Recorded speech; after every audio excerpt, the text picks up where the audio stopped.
This is a wax mould of a 15-year-old set to be proclaimed the Catholic Church's first saint of the millennial generation.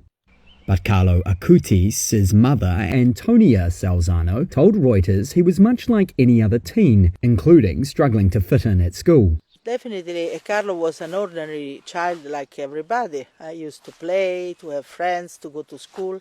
But his extraordinary was the fact that he opened the door of his heart to Jesus, and he put Jesus at the first place in his life. The British-born Italian boy died from leukemia in 2006, age 15, but spent his short life building websites to spread his faith.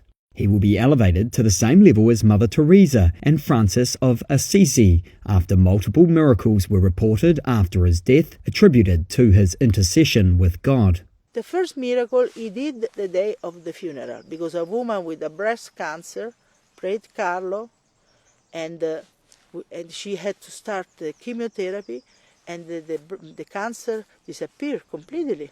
Church officials say a 4-year-old Brazilian boy with a serious pancreatic malformation was healed, as well as a 21-year-old Costa Rican woman who was near death after a bicycle accident. Both mothers of the cases had prayed to Acutis for help, Vatican authorities said.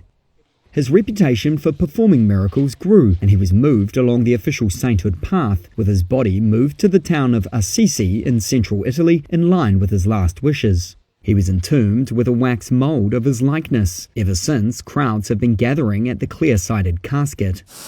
Tens of thousands more are expected to attend the canonization service in St. Peter's Square on April 27. Vatican officials hope Pope Francis, who is still recovering from a serious bout of double pneumonia, will preside.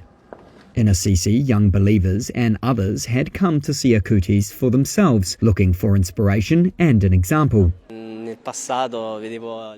the past, I used to see saints as people distant from us. But in this case, he's a guy like us, younger than us, and we also saw him in this shrine.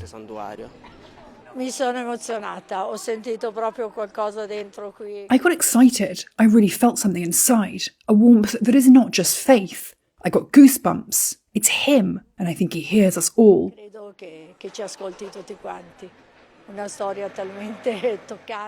It's a really touching story. Such a handsome, rich boy who dedicated himself to Jesus in a world of young people who are at a loss. It's beautiful.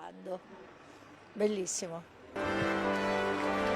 process that can lead to sainthood, known as a cause, cannot usually start until 5 years after a person's death. In the early years of the Church, a saint could be declared such by acclamation by the people, or by cardinals, or by papal decree. Today, the Vatican department that studies sainthood causes is known as the Dicastery for the Causes of Saints. The Dicastery studies the person's life to ensure they lived what is known as a life of heroic virtues. After which, a miracle such as medically inexplicable healing is needed for the person to be beatified. Acutis was beatified in 2020. A second distinct miracle must take place after the beatification in order to proceed to sainthood.